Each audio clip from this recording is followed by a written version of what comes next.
بەناوی خوای بەخشندەی میهرەبان بینەران و بیسەرانی خۆشەویستی کەناڵی ئاسمانی پەیام لە هەرکوێیەگەن جوانترین سڵاوتان لێبێ و ئەم کاتە و هەموو کاتێکتان باش. من ڕیاز کاکە مەحموود بە یارمەتی هاوکارانم ئەڵقەیەکی نوێی بەرنامەی باسوخواستان پێشکەش دەکەم. لە باسوخواستی ئەمڕۆماندا باز لە پێشێل نەکردنی مافەکانی بەرامبەر دەکەین. عومەری کوڕی خەتاب ڕەزا و ڕەحمەتی خوای لێبێ کاتێک کە بیستی یام بینی کە کوڕی یەکێک لە والیەکانی میسر قامچی هەڵێناوەتەوە بەرەو ڕووی یەکێک لە قیبتیەکانی نیشتەجەی نێودەوڵەتی ئیسلامی بە عەمری کوڕی عاسی فەرموو ئەرێ عەمر ئێوە لە چ کاتێکەوە خەڵکتان کردوتە بەندە و عەبدی خۆتان و مافەکانتانیان زەوت کردووە لە کاتێکدا خوای گەورە بە ئازادی خەڵقی کردوون و هێناونیەتە دنیاوە. خوای گەورە بۆ هەموو مرۆڤەکان بۆ هەموو بەندەکانی خۆی هەزارەها مافی داناوە بەبێ جیاوازی تەنانەت لە ئایدۆلۆژیا و ڕەنگ و زمان و جۆری بیرکردنەوەشیاندا. بۆیە ئیسلامی پیرۆز وەکو کۆتا هەمین پەیامی خوایی، وەکو پارێزەر و پەرژینی مرۆڤەکان، وەکو گێڕەرەوەی ڕێز و شکۆ و بەها بۆ مرۆڤەکان کە دەفەرمێ وەلەقەد کەڕەمنا بەنی ئادەم، تەواوی ئەم مافانەی دەستەبەر کردووە و بۆی دابین کردووە و هەوڵی پاراستنیشی داوە. ئیدی جیاوازی نییە ئەم مرۆڤە مرۆڤێکی موسڵمان کافر جوولەکە هەر جۆرێ بێ، ئیسلام بۆ دنیا هەمیشە پارێزەر و پەرژینی مافەکانی مرۆڤ بووە. ئەگەرچی پێچەوانەی ئیسلامیش جوڵا بێتەوە بە مەرجێک ئەو ویست و ئاوات و مافەی کە ئەم مرۆڤە داوای دەکات زەرەر بە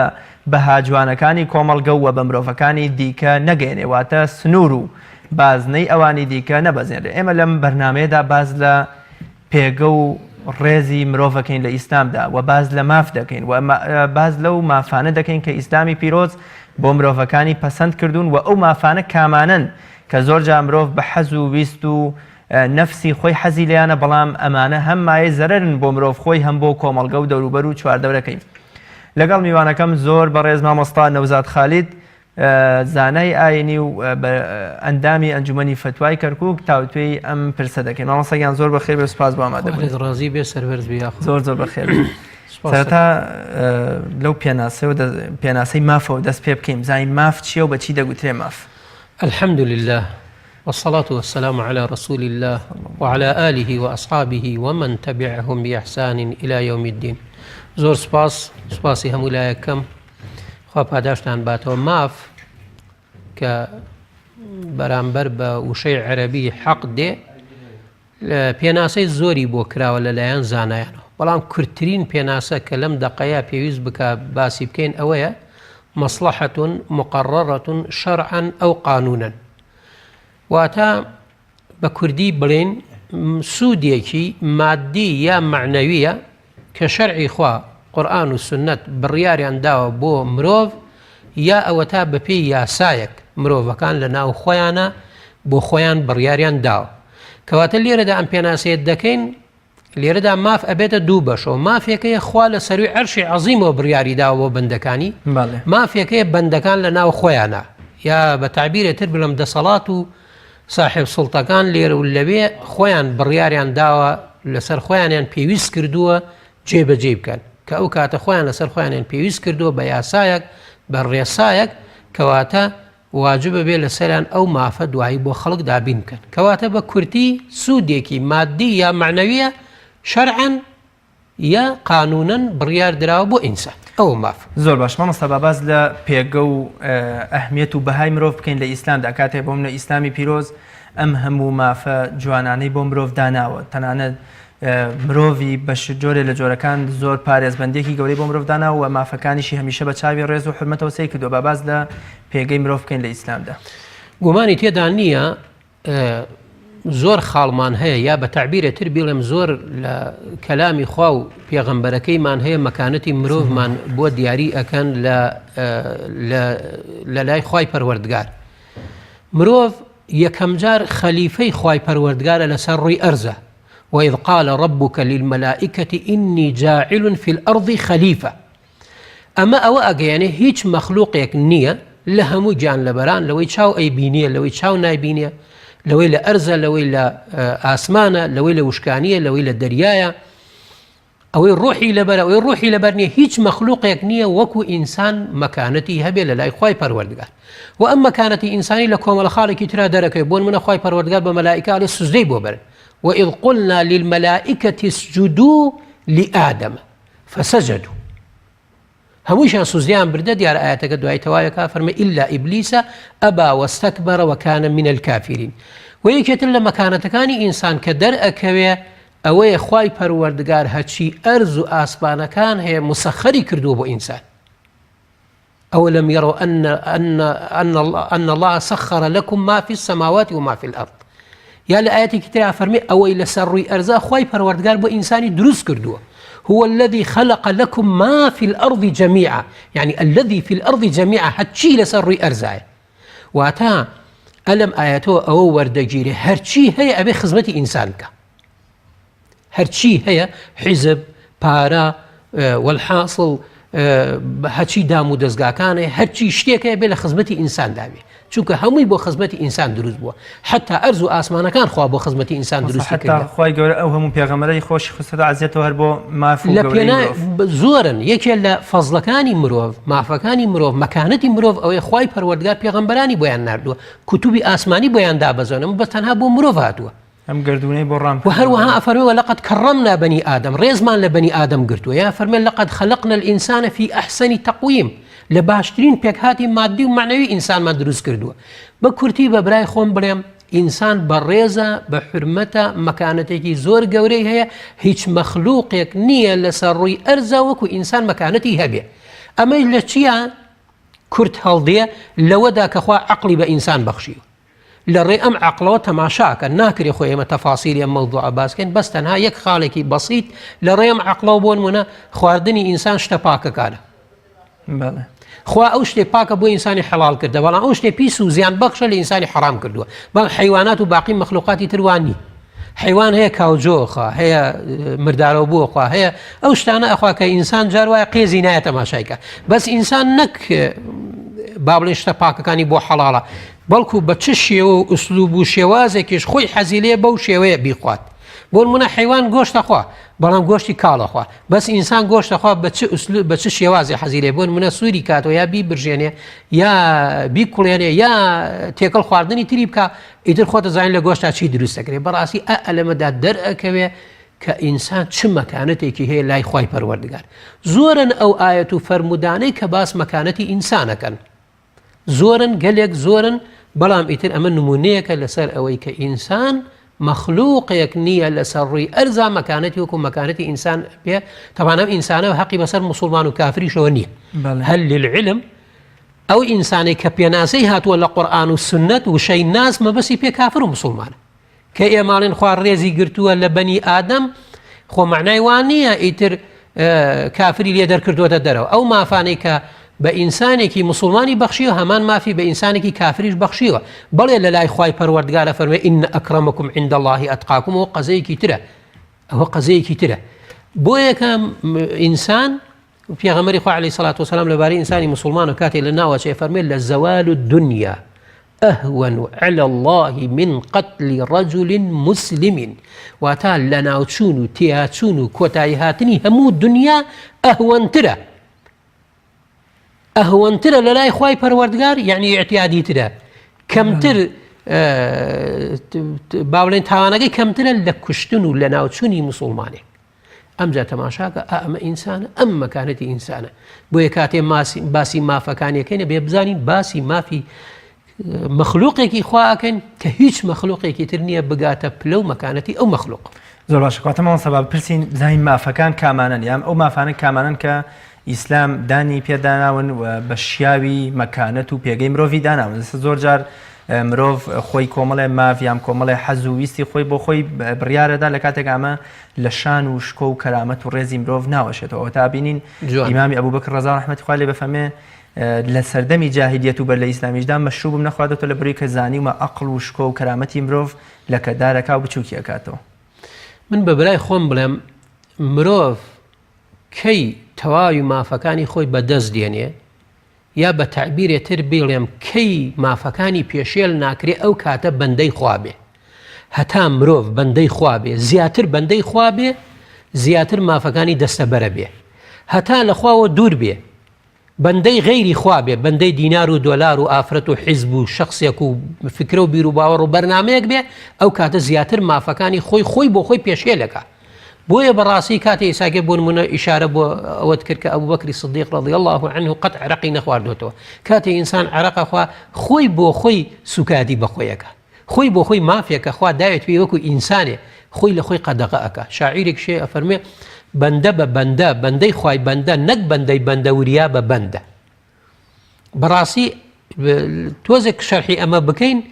بە کورتی داوا لە ئینسانەکە بەندە بێ بمعنى الکەلیمە بەندەی خوای پەروەردگار، نەک بەندەی بەندەکان بێ. خەڵکێکی ئەمڕۆ خۆی کردووەتە بەندەی بەندەکان، خۆی کردووەتە بەندەی ئەم حیزب و ئەو سەرۆک و ئەو فڵان و ئەو ئەوەیە. بۆیە ئەم شاعیرە لێرە داڵەیە بەندە بە بەندە بەندەی خوای بەندە، بەندە بە معنای کەلیمە تەئکید دەکاتەوە، بەڵام بەندەی کێ؟ بەندەی خوای بەندەکان، نەک بەندەی بەندە، نەکەی بخۆت بکەیتە کۆیلە و ژێردەس و عەبدی ژێردەسی بەندەیەکە، خۆی بەندەیە خۆت مەکە ژێردەسەی بەندەیەک.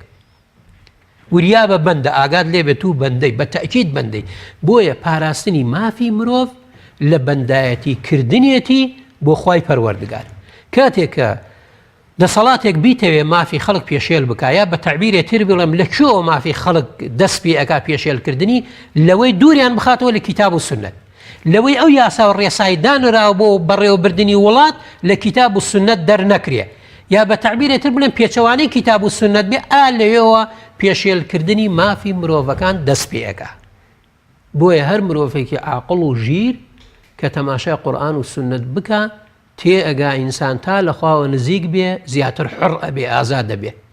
تا لە خواوە دوور بێ زیاتر کۆیلە و بەندەی خەڵک و هەوا و هەوەس و نەفس و ئافرەت و پارە و ئەوانە ئەبێ. زۆر باش مامۆستاکەواتە ئیسلامی پیرۆز چۆن مافەکان بۆ خەڵکی دەستەبەرەکات، چۆن ماف بۆ خەڵک ئەگێڕێتەوە، چۆن مافەکان دابینەکە بە تایبەت لە دەوڵەت و کۆمەڵگەیەکی مسلماناندا. و تا بینین ئیمامی ئەبوبەکر لە وتاری دەست بەکاربوونیان فەرمێ بەهێزترینتان لای من بەهێزە، تام ئەو حەقی لایەتی بیگەڕمەوە بۆ خەڵکی دیکە، بەهێزەکانتان لای من بەهێزن تا مافەکانیان بۆ وەرەگرمەوە. کاتە چۆن دەوڵەتی ئیسلامی یا کۆمەڵگەی مسلمانیان بوون ئەم ئاینەی ئیسلامی پیرۆزە لەم سەردەمەشدا چۆن ئەم ماف و حقوقی کە کەوتۆتە لای خەڵکێکیان بوونە خەڵک نەشارەزا و نەزانە بە مافەکەی خۆی چۆن بۆی ئەگێڕێتەوە و ئاشنایەکاتەوە پێی. دیارە ئیسلام یاسا و ڕێسایەکە معلومی جەنابت و هەموو پیاوێکی ژیر و دیندار و بە ئیمانە، یاسا و ڕێسایەکە هیچ مخالفەیەکی نییەواتە هیچ پێچەوانەیەکی تێدا نییە لەگەڵ عەقڵی سەلیم، لەگەڵ علمی صحیح، لەگەڵ فیترەتی پاک. بەڵام هەر کاتێ قورئان ئاەتێکی قورئانت بینی لەگەڵ عەقڵە پێچەوانە وەستایەوە، ئەو عەقڵە لایداوە تێنەگەیوە، لە ئاەتەکە تێناگە، یا پێچەوانی شتێکی علمی وەستایەوە، ئەو علمە علمێکی صحیح نییە، یا بە فیترەتی ئینسانەکان وات زانی بە فیترەتی ئینسانەکان نەگونجاوە کە خەڵکێک ئەمڕۆ زۆر ئەوە ئەکەن، ئەو فیترەتە تێکچووە. ئەگەر نا کەلامی خوا ئەو مافانەی خوا دابینی کردووە، ئەو مافانەی پێغەمبەری خوا عەلەیهی سەڵات وەسەلام شەرحی کردەوە، وەصفی کردەوە، بۆ ئێمەی دابین کردووە، ڕێک وەکو وتم پێچەوانەی علمی موافقی علمی صحیح، عەقڵی سەلیم، فیترەتی پاک. بۆیە چۆنی دابین ئەکرێ کاتێ کە ئەو مافە خوا دابینی کردووە، ڕێک بەو شێوەی وەریگرین، بەو شێوەی پێغەمبەری خوا ڕەنگی ڕشتووە، شەرحی کردووە، بۆمانی ڕوون کردوێتەوە، بەو شێوەیە تەنفیزی بکەین و تەطبیقی بکەین و جێبەجێ بکەین بەسەر خۆمانە. ئیتر ئەم مافانە وەکو وتم جاری وا هەیە مافی برایە لەسەر برا، جاری وا هەیە مافی ئافرەتە لەسەر پیاوەکەی، یا پیاوەکەی لەسەر ئافرەتەکە، یا مافی هاوڵاتیە لەسەر دەوڵەت، یا مافی دەوڵەتە لەسەر هاوڵاتی، یا مافی ئەولاد لەسەر دایک و باوک، یا دایک و باوک لەسەر ئەولاد. دیارە ئەم مافانە خۆکو وتم گەلێک زۆرن، شەرحی بە بەرنامەیەک ناکرێ، کتێبی 700 لاپەڕەی لەسەر نووسراوە، شادی دکتۆرای لەسەر هێنراوە، بەڵکو لەسەر جوزئێکی شادی دکتۆرا هێنراوە. تەنها بە کورتی بڵێم مافی مرۆڤ سەرچاوەکە لەوە وەرئەگرێ ئینسان ئازاد بێ، بەڵام ئەو ئازادیە نا ئەمڕۆ منەظەمات و ئەحزابەکان ئیشارەی پێکەن. ئازادی ڕەها، ئازادی مطلق قەت نەبووە و نییە، نە عەقڵ وەری ئەگرێ، نە علمی صحیح وەری ئەگرێ، نە فیترەتی پاک قبولێتی. وەکوتم قورئانی مخالیفی ئەمانە نییە کەواتە ئازادی ڕەها شتی وان نییە. کاتێککە مرۆڤێک پێی وایە ئەو حەز و چێژ و خۆشی کە خۆی ئەوێ و ئەتوانێت بە دەستیشی بێنێ بەڵام بۆ منە ئیسلامی پیرۆز لی مەنەعەکە ئیسلامی پیرۆز لی قەدەغەکە و ئەم مافەی پێشێلەکە بۆچی بۆ منە پێی وابێ ئەمە ئیسلام دینی پێشێلکردنی ئازادیەکان لە کاتێکا بۆ منە گەنجێک دێتە خزمەتی پێغەمبەری خوا صلی الله علیه وسلم ئەفەرمێ پێغەمبەری خوا پێم خۆشە یا ڕێگەم بە کە زینا بکەم بەڵام پێغەمبەری خوا صلی الله علیه وسلم پێی دەڵێ کە ئەمە مافی تۆ نییە و بۆشی ڕوو نەکاتەوە پاشتر ئەم گەنجە ئێمە چۆن لەمە تێبگەین کاتێک کە شتێک هەوا و ئارەزوو حەز و خولیای خۆمان داوایەکە بەڵام بەپێی بنەماکانی شەرع یان پێی عرف و عاداتی کۆمەڵگە شتێکی ناڕەوایە ئەمە پێشێلکردنیە بەڵکو هێشتنەوەی ئەو شکۆ و کەرامەتەیە کە بە مرۆڤ درراوە مەرج نییە وەکو جەنابەت ئەو نمونەیەت هێنایەوە پێغەمبەری خوا پێی فەرموو ئایا تو حەزت لێیە لەگەڵ دایکتا زینا بکرێ لەگەڵ خوشکتا زینا بکرێ بێگومان پێی خۆش نییە کە پێی خۆش نییە کەواتە خەڵکی ئەولاتر پێی خۆش نییە وەکو وتم ئەم دینە کاتێ مافی بوون منە حڕیەت بە ئینسان ئەبەخشێ ئینسان ئەسڵ وایە ئازاد بێ بەڵام ئازادیەکەی ئازادیەکی مطلق نەبێ بەو پێ بێ کە خوا دایناوە چونکە خوا کە ئەو بەرنامەی داناوە ئللا پێچەوانەکردنی شیرازەی ئینسان تێکەدا ئللا پێچەوانەکردنی شیرازەی ئینسان تێکەدا چونکە جاری وایە حڕیەت مەسلحەتی عامە خاتە خەلەلەو نابێ هیچ کاتێ مەسلحەت سوودی مادی و معنەوی تاکەکان سوودی مادی و معنەوی گشتی بخاتە خەلەلەوە هەر کاتێ خستێ خەلەلە حەقێکی خۆشت بێ پێویستە وازی لێبێنی چونکە زیان بە خەڵکێکی زۆرتر ئەگەێنێ بە گشتی خەڵکەگەێنێ بۆیە ئەم ئازادیە وەکو وتم ڕەها نییە مطلق نییە هەر کەسێ بۆ خۆی هەچی حەز لێ بوو بیکە ئەو کاتە ژیانی ئاژەڵیە ئاژەڵیش تەنها بۆ سێشت دروست بووە بۆ خواردن و خەوتن و ڕابواردن دروست بووە بەڵێ ئینسانی ئەم سێ شتەی تێدایە لەبەرێ ئێمە دوو بەشین بەشێکمان لایەنی ڕۆحیە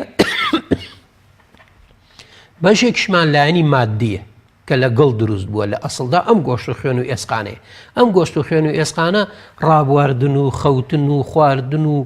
وەنیە جلوبەرگ و خان و سیارە ئەمە بۆ خزمەتی ئەمەیان بەڵام لایەنی ڕۆحیەکەی صدق و ئەمانەت ئازادیەک بە پێی ئەو ئازادی کە خوات دابینی کردا حرام بە حرام بزانی حەڵال بە حەڵال بزانی ئەو کاتە لایەنە ڕۆحیەکەت غیدا و خواردەمەنی لایەنە ڕۆحیەکەمان ئەمەیە کاتی ئەمە بوو ئەو کاتە ئێمە مافی خۆمان بە جوانی دەسەکەوێت بێ ئەوەی زیان لە خۆمان و لە خەڵکیش بدەین بێ ئەوەی زیان لە پێناوی تاکێک زیان لە گشتی بدەین ئێساکە لە ئیسلامە خوای پەروەردگارە فەرمێ ولكم في القصاص حياة يا أولي الألباب واتە لە تۆڵەکردنەوە کەسێ کوژێ تۆڵی لێ بکەیت واتە بیکوژیتەوەی ژیان هەیە یعنی چی ژیان هەیە بەڕاستی جێبەجێ نەکردنی ئەم ئاەتە وای لە هەموو دەسەڵاتەکانی ئەمڕۆ حکووماتی ئەمڕۆ کردووە کە شیرازەی ژیان تێک بدەن لەبەرێ ئەم خاڵە جێبەجێ ناکەن کەسێکە کوژێ وەک بەرزەکی بانان بۆی دەرئەچێ دوایش ڕەنگە عەفێ بیگرێتەوە دوای چەند ساڵێ سزن ڕەنگە عەفێکیش بیگرێتەوە بۆ خۆی دێتەوە لە مەیدانە دووبارە پیاوێکی تر ئەکوژێتەوە هەر هەمان شەخص یا ئەوەتانێ کە ئەم کەسە ناکوژرێتەوە ڕێگە خۆشەکە بۆ خەڵکی تر کەەوە نەکوژرێتەوە بۆ خۆی باکی لێنی خەڵکە کوژێ بەڵام یەک جار قیساس جێبەجێ بکرێ خەڵکێکی زۆر پند و عیبرەت وەرەگرن کە بوو بە یاسا کەسێ بکوژێ ئیلا ئەکوژرێتەوە ئەو کاتە بکوژەکان خۆیان کەم ئەبنەوە خەڵکیش پند و عیبرەت وەرئەگرێ و ژیان بەردەوامە بێ کەواتە یاسایە کە خوای دایناوە مافی تۆڵەکردنەوە بۆ ئەو کەسانی کە مەزلومن لەسەر زاڵمەکان ژیان بۆ ئینسان دابینەکە بۆ هەموو خەڵک ژیان دابینەکە بەڵام بەداخەوە لا حول ولا قوة إلا بالله کە ئەمڕۆ زەمەنی فیتنەیە بۆیە کە خەڵک لە مافەکانی خۆیان دوور کەوتنەتەوە فیتنەیش چوار هۆکاری هەیە فیتنە ئەم چوار هۆکارە عولەما ئیتیفاقیان هەیە دیارە خەڵکێک هەیە لە زانایان ئیکاتە دە هۆکار و ئەوانەوە بەس هەر هەمووی لە ژێر ئەم چوارەیە جێ بێتەوە یەکەم حکم نەکردن بە حکمی خوا دووهەم لاوازی ئیمان سێهەم ظڵم چوارەم جەهل یعنی نەزانین و ستەمکردن و حکم نەکردن بە حکمی خوا و لاوازی ئیمان ئەبێتە هۆی فیتنە بە چ معنایە من باسی ئەەکەم بە معنای شەڕ و ئاژاو و بشێوێنی و فەساد و ئەو بگرە و بەردەی کە ئەمڕۆ وڵاتانی گرتوێتەوە بەڵام ئەم چوار لایەنە ئینسان دابینی بکە بۆن منە وازە زوڵم بێنن ئیتر زوڵمی دەسەڵات بێن لە ڕعیەتەکە یا زوڵمی ڕعیەت بێ، جاری وایە لە دەسەڵات، جاری وایە تاکی زوڵم لە دەسەڵاتەکە، جاری وایە ئافرەتێک زوڵم لە پیاوەکەیەکە، پیاوەکە زوڵم لە ئافرەتەکەیەکە، کە ئەسڵ لە ئینساندا زوڵم و جەهلە هەتا ئەو دەقەیەی وەحی وەرئەگرێ، واتە کتاب و سنت وەرئەگرێ، وەتا ئەو دەقەی ئیشی پێ ئەکا لە دەستی جەهل و لە دەستی زوڵم ڕزگاری ئەبێ. ئەگەر نا ئینسان ئەسڵ وایە مادام وەحی وەرنەگرتووە جاهیلە، ئیتر با شەهادەی دکتۆراشی هەبێ، با پرۆفیسۆریش بێ، مادام بە وەحی ئاسمانی ئیش ناکە، مادام بە کتاب و سنت ئیش ناکە، نەزان و نەفامە. بەڵام کاتێک کە ئیشی کرد، تەطبیقی کرد، تەنفیزی کرد، ئەو کاتە ناتوانێت ستەم بکە، ناتوانێت زوڵم بکە، بەڵکو کەسێکی دادپەروەری لێ دەرەچێ، کەسێکی عادیلی لێ دەرەچێ، کە کەسێکی عادیل و دادپەروەری لێ دەرچوو، ئەو کاتە دوو هۆکار لە دوو هۆکارەکانی فیتنە لە ناو خەڵکە کەمە بنەوە. زۆر باشە مامۆستا ئیسلامی پیرۆز وەکو گشتگیرترین پەیامی خوای چۆن بەرەو ڕوویە بەگژ ئەواندا دەوەستێتەوە کە مافی بەرامبەر پێشێل دەکەن. بۆ منە دەبینین ئەو نمونەی عومەری کوڕی خەتاب و عەمری کوڕی عاسمان هێنایەوە، یان بۆ منە لە مەجالی مافی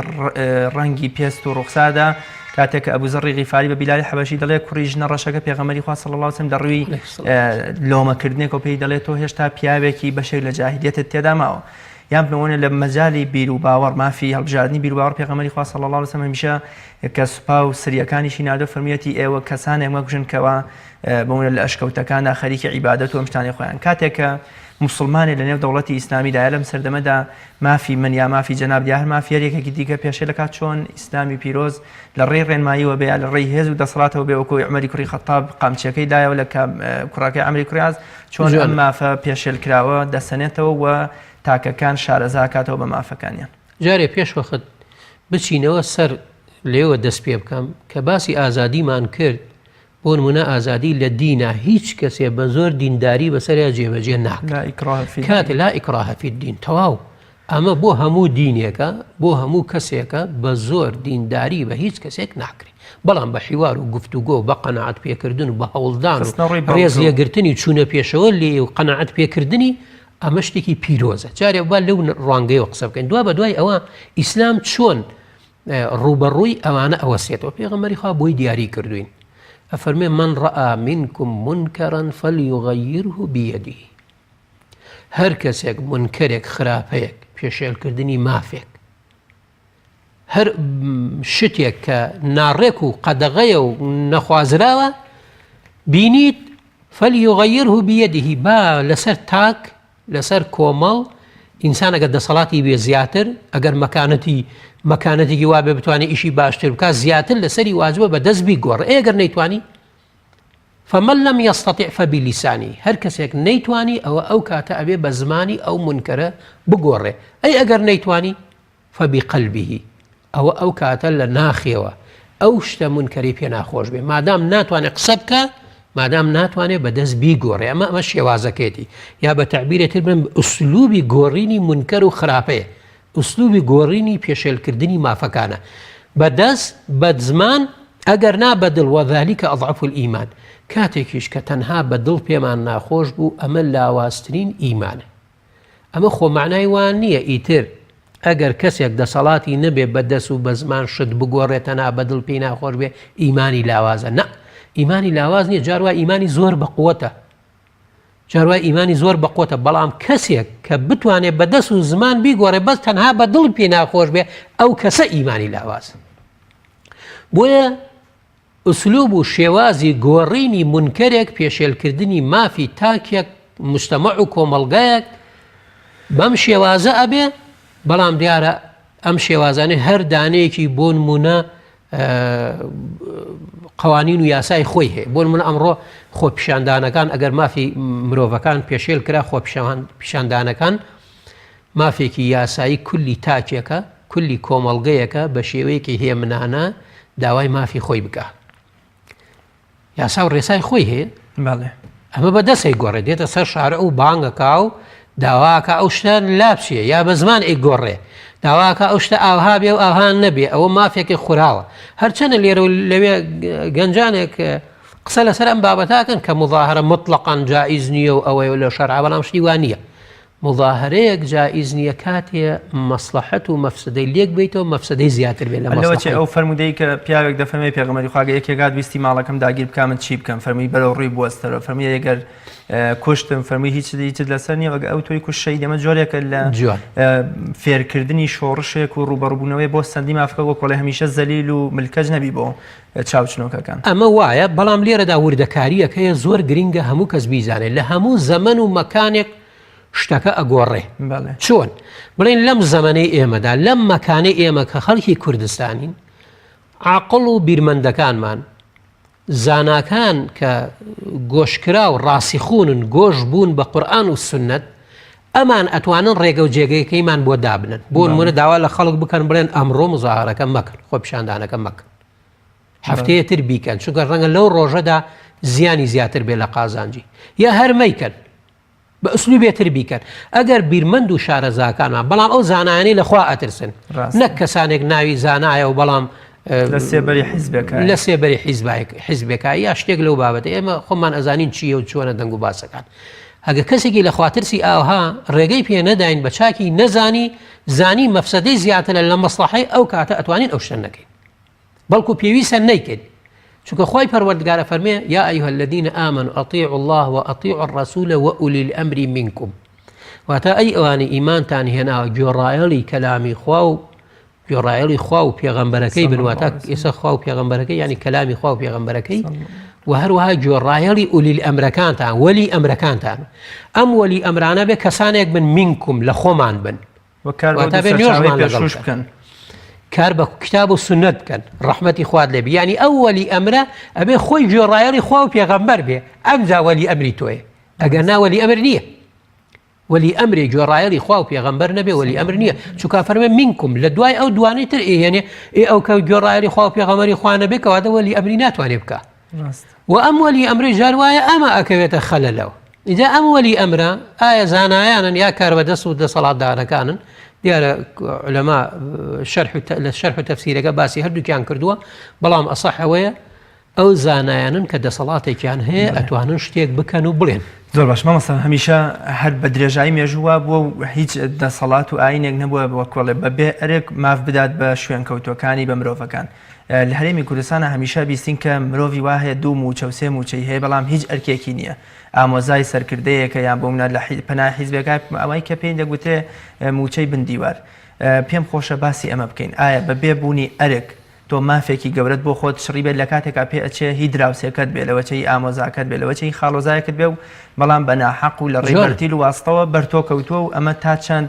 یەکێکە لە پێشێلکردنی مافە سەرەتایەکانی هەر تاکێکی تر گومانی تێدانیە پێشتر باسی چیمان کرد باسی ئەومان کرد باسی پێناسەی مافمان گوتمان مەسلحەتێکە مەسلحەة مقررة شرعا أو قانونا یا شەرعا مەسلحەتی بڕیارداوە یا یاسایەکە بۆ نمونە باسی ڕاتبت کرد مەعاش و موچەیەکت کرد کابرا موچەیەکی لە بەرەوەی کوڕێکی وەختی خۆی لە شاغ بووە و لە پێناو ئەم گەل و نیشتیمانەیە گیانی خۆی سپاردووە ئەم کەسە بە پێی یاسایەک موچەیەکی بۆ بڕاوەتەوە ئەمە مافێکی خۆیەتی حەقی خۆیەتی وەری بگرێ ئەو کاتە نابێت داوا لەم کەسە بکەین بڵێن تو چی ئیشێکەکەی ئەم نا ئەم خوێنی ئەو ئەولادەی کە لە پێناوی ئەم گەل و نیشتیمانەیە گیانی خۆی سپاردوو وەرئەگرێ بەڵام ئەم ئینسانە کاتێک کە خۆی شایەنی ئەوە نەبێ موچەیەکی بۆ ببڕیتەوە بۆ نمونە ئەو خانە نیشتینانەی کە ئەمڕۆ خانە نیشتینێکی زۆر کراوە کە شایەنی ئەوە نییە نمونەم لایە دوایی ئەگەر ڕخسەت ببێ نمونونەکەت بۆ باسەکە لەبیرم نەسێ پرسیارم لێ بکەرەوە کەسێک کە شایانی ئەم خانە نیشینیە نەبێت کاتێک کە بۆی ئەبڕنەوە ئیتر با دەسەڵات بۆی ببڕێتەوە چونکە دەسەڵاتیش بە پێی یاسا بێ ئیش بکە هەر کاتێ دەسەڵات یاسای جێبەجێ نەکرد دیارە باز یاسایەک ناکەم مخالف بە کتاب و سنت بێ یاسای جێبەجێ نەکرد یا هەندێ یاساکانی بەسەر هەندێکا جێبەجێ کرد و بەسەر هەندێکا جێبەجێ نەکرەوە گەورەترین پێشێلکاری مافی مرۆڤە و لەوێشەوە سەرچاوە ئەگرێ بۆیە کە ئاوا تووشی ئەو بەڵاو موسیبەتە ئەبین بۆیە کە ئەم یاسایە دەوڵەتە بێ پێی یاسا ماف ببڕێتەوە بۆ خەڵک موچە ببڕێتەوە بۆ خەڵک کە بە پێی یاسا حەقی بوو ئەوە حەقی خۆیەتی ئەی ئەگەر بە پێی یاسا حەقی خۆی نەبوو ئەو کاتە ئەو کەسێش حرامەخوا و ئەو دەسەڵاتش گوناهبار و تاوانبار ئەگەر ئیمانی بەوە هەیە لە ڕۆژی قیامەتە زند و ئەبێتەوە محاسەبە ئەکرێ یەک محاسبە ئەکرێن لەسەر دینار بە دینار فلس بە فلسی ئەو پارەی کە وەری ئەگرن. ئەگەر ئیمانیش بەوە نیە کەسێکە بۆ خۆی ئیمانی بەوە نیە ئەوە لە دنیای ئەگەر دەسەڵاتێکە بێ محاسبەیان کە ئەبێ بیان داتە دادگا لەسەر لەبەر ئەوەی ئەو مافە حەقی ئەو نییە بەڵکو ئەوەی هەر بگێڕێتەوە گەر بتوانرێ. بەڵامی تر ئێمە ئەمڕۆ باس مافێکەکەین موچەیەکەکەین چەند سەد هەزارێکە کەسێک بەڵام مەسئول و دەسەڵاتداری وا هەیە ئەمڕۆ بە ملیارەها دۆلاری ئەم وڵاتی بردا کەس نازانێت چی لێ کردووە. بەڕاستی پێشێلکاریەکی بێتام و حەقێک نییە حەڵاڵ نییە. ئەم حەڵاڵە ئێمە کە باسی ئیمانەکەین و ئیدعای ئیمانەکەین ئێمە ئیمانمان بەوەی بەرەکەت لە ژیان هەڵ ئەگرێ ئیمان ئینسان بەرەو فەساد دەبا بەرەکەت لە ڕیزق و ڕۆزیت ئەڵەگرێ ئەولادەکانە ساڵح دەرناچێ کە ئێمەی ئەو کەسانی کە خۆمان بەوە شوێنکەوتنی شوێنکەوتوی کەلامی خۆ پێغەمبەرەکەی بە ئاشکرای بینین گوێبیستەوە نمونەیە بین و بۆەوەی بە ئاشکرای بینین لە ژیانە فەسادمان تووشەکە. یەکێ لە پیاوچاکانە گێڕێتەوەڵێ هەر کاتێ مخالفەیەکی شەرعی بکەم تاوانێک بکەم لە ئەسپەکەم و خێزانەکەمان بۆم دەرەکەوێ ئەڵێ کاتی ئەچمەوە خێزانەکەم بە قسەم ناکە ئەزیێتم ئەدا ڕەنگی لە دەنگی و ڕەنگی لەگەڵما تەواو نییە یا ئەسپەکەم تەسلیمم نابێ وەکو پێشتر. بەڕاستی ئینسانێک کە بەدوای حەڵاڵا بگەڕێ بەڕای ڕاستی پاکیە بگەڕێ لە ئەسپەکەیە ئەیدۆزێتەوە کە خەلەلی بۆ دروست بووە بۆیە ئەو موچەی حەڵاڵ نییە بە چ حەقێک. ئەو نمونەی کە جەناب دامەژت پێم خۆش لە گەرمەی ئەو دەنگ و باسەی کە ڕاتب کرایە نیوە ڕۆبع و ئەوانە بە هەموو خەڵک گوێی لێوێ من مامۆستا نەوزاد کەسێک هات بۆ لام بەس لەبەرەوەی ناکرێ ناوی کەس بێنم بە ناوی سیانی و بنەماڵەکەیشی ئێشتا ئەیناسم هات بۆ لام وتی مامۆستا وەڵاهی هاتوومە پرسێکی شەرعیت پێ بکەم. وتم باشە سەر چاو فەرموو وتی وەڵا ڕاتبێکیان بۆ بڕیمەت 2-3 مانگ بوو ڕاتبی خەڵک بوو بۆ نیوە و ئەوە و خەڵک مزاحرەیە کرد بگرەوە بەردە بووتم ڕاتبی چیان بۆ بڕێتی خانە نشینی پێشمیان وتووە تەبان ئەم کەسە ئەوەندەی من لە مناڵی ئەیناسم ئەوەندەی من بیناسم شایانی ئەو موچە خانە نشینیە نییە دارێمە ئەوە لەم شایەن نییە چکە ئەزانم خۆ کەسێک شایەن بێ ئەبێ خزمەتێکی لەوە پێشکرد بێ یا تەمەنەکەی تەمەنی خانە نشینی بێ خۆ نابێت تەمەنەکەی تەمەنی خانە نشینی بێ لای کەمی طبعا ئەم کەسە ئیتر خۆی کەسێکە ینی پیاوێکی ساڵحە خۆڵ ناگرێت چکە هاتووە بپرسێ ئایا حەڵاڵە یا حەرامە ئەگەر کەسێک بەدا حەڵام و حەڵاڵە نەگەڕێ نایە پرسی وتم خێرە وتی پێیان وتوم ئێستا 350,000 دینارمان بۆ بڕیتەوە هەر کاتێ معاشی خەڵک بووەوە وەک خۆی لێ هاتەوە ئەو کاتە بۆت ئەبێ بە 700,000 دینار بەس تەنها ئەو ڕۆژەی وەری ئەگری دەی لە مەقەڕەکەمان لە بارەگاکەمانە لەو شاری کە خۆی تێدایە لە بارەگاکەمان چەند سەعاتێ لەگەڵمانەدا بنیشە بای ئەوەی ئیسپاتی وجودی خۆت بکەیت کە تۆ لەگەڵ ئێمەی دی کاگە بە ناوی سیانی و لامە هاتووە لە خۆگەڵ خۆما پرسیاری کردووە ئیتر بئومی عینی ڕەئەیت و بە گوێی خۆم بیستومە باشە ئەگەر ڕاتب ئەگەر پارە نییە بۆ کە ڕاتوی خەڵکتان کردوتە نیوە ئەی ئەمە چییە؟ ئەمە چییە ناوی ئەنەی چی؟ خەڵک لای کەمی 14 ساڵ 16 ساڵ 20 ساڵ لە بەر و سەروتر ئەخوێنیە پارە مەسروفەکە شەو نخوونی ئەکا تەعین جار وایە تەعینیش نابێت کە تەعینیش هەبێ ڕاتبەکە یەکەیتە ڕۆبعێ بەڵام لەولاوە کەسێک ڕۆژێ لە ڕۆژە نەیخوێندووە ماندوو نەبووە شایانی نییە بەس لەبەرەوەی تەئیدی تۆ ئەکا بەس لەبەرەوەی لە حیزبەکەی تۆی خانەنشینکی بۆ ئەبڕیتەوە ئەمە بەڕاستی ناوی ئەنەی چی گەندەڵی ناو ئەنەی فەسادی ناو ئەنەی زوڵمی ناو ئەنەی هەچی ناو بنێ ئەوەیە زۆر باشمان سەگیان کاتی بەرنامەکەم زۆر کەمی ماوە کۆتا پرسیاری خۆم ئەوەیە کە لە بەرامبەر ئەرێکدا دەسەڵات وەکۆڵێ مافی جەماوەر و ئەو کەسانەی کە لەژێر ڕعیەت و بەرپرسیارەتی دەسەڵات و دەسەڵاتداران دەبێت چی بێ بۆ منە لە هەرێمی کوردستانە ماوەی چەند ساڵێک وەکو جەنابیش ئاماژەت پێکرد لە بەرامبەر ئەرک و دەوام و ماندووبوون و بێموچەیە بۆ منە خەڵکی کوردستان دەوامەکە بەڵام مافەکەیان لەلایەن دەسەڵاتداران زەوت کراوە و بۆ بەرژەوەندی خۆیان و حیزب و بنەماڵەکەی خۆیان بەکارێن ئەوە تا نمونەیەکمانەیە کە ئیمامی عومەر ڕەزا ڕەحمەتی خوای لێبێ پیاوێکی پیری کوێری جوولەکە دەبینێت کە دەڵێ چۆن ئەمە چ سیستەمێکە کە ئێمە گەنجێتیمان لە تۆ سند بێ و بە پیرەتی وازت لێبین بۆیە لە بەیتولماڵی مسلمانان لە بەرامبەر ئەرکوماندووبوونی ڕابردووشیدا کە جوولەکە شەو مسلمانیش نییە حەقی خۆی بۆ بڕێتەوە مافی خۆی بڕێتەوە ئێمە لە هەرێمی کوردستانە لە بەرامبەر ئەرکدا خەڵک لە ئاز مافەکانیان هێشتا وەکۆڵێن چارەکێکی ئەرکەکەشی پێڕەوان نابێنرێ دەوڵەت چۆن ئەبێ بەرامبەر بە ژێردەستەکانی مافەکان بگێڕێتەوە تا چەند بەرپرسیارە بێ بەرامبەر بە جەماوەر و ژێردەستەکانی کەواتە پرسیارەکەی جەنابەتەوەی مافی خەڵک لەسەر دەوڵەت بەڵێ کورتەی قسەکان ئەوەیە مافی خەڵک لەسەر دەوڵەت یەکەم مافێکی خەڵک ئەوەیە بەپێی کەلامی خوا و پێغەمبەری خوا معاملەیان لەگەڵ بکە یا بە تعبیرێتر ئەو یاسا و ڕێسایە بە پێی کەلامی خوا و پێغەمبەری خوا بەسەرانە جێبەجێ بکە و بە یەکسانی جێبەجێ بکە نەک بەسەر هەندێک کەسا جێبەجێ بکە لە هەندێک کەس لە بەرامبەر هەندێک کەسا چاوبن و قوێنەوە خۆی کەڕ بکە و مێشێک میوانی نەبێت کە یاسا بەسەر هەندێکا جێبەجێ نەکرا و بەسەر هەندێکا جێبەجێ کرا ئەوە خۆی بۆ خۆی پێشێلکردنێکی مافی مرۆڤ زۆر بە ئاشکرا یا جێبەجێ نەکردنی یاسا خۆیەوە لە سەرەتاوە سەرچاوەی فەسادەکانە ئەمجا هەر دەسەڵاتدارێک وەلی ئەمرێک کاتێک بە نەسی فەرمودەی صەحیح کاتێک مەسئولیاتی خەڵکی کەوتە سەرشان بەڵام غەشی لێیان کرد إلا حرم الله عليه الجنة إلا حرم الله عليه الجنة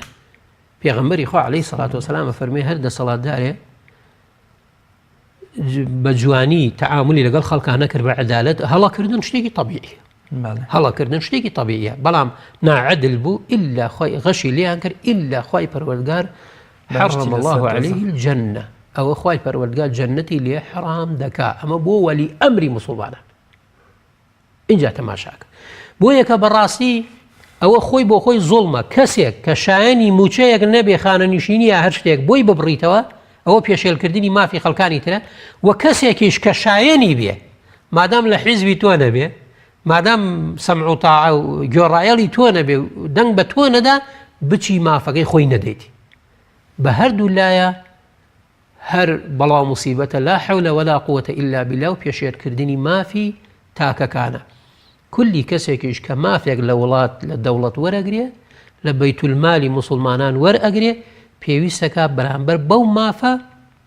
ئەرکێکی جێبەجێ کردبێ بۆ نمونە ئەگە خاننشین بۆ لەو پێش جێبەجێ کردە ئەگەرنا ئێستا بێ بە کارێک ڕاپەڕێ وەکو تاگ ئاگادار بین ئەو موچەی کە وەری ئەگرین بەرامبەر بە کارێکە کە لەسەرمان واجب کراوە بە هەرێکە و بە پێی خۆی و ئیشی خۆی و شوێنی خۆی مامۆستایان زۆر سوپاس دەکەم و خۆی گەورە پاداشت بەخێر زۆر سوپاس خالێتان ڕازی بێ بینەرانی بەڕێز و خۆشەویست سپاس بۆ ئێوەی عەزیزیش تا بە یەکگەشتنەوەیەکی تر بەخوای گەورە و میهرەبانتان ئەسپێرم خواتان لەگەڵ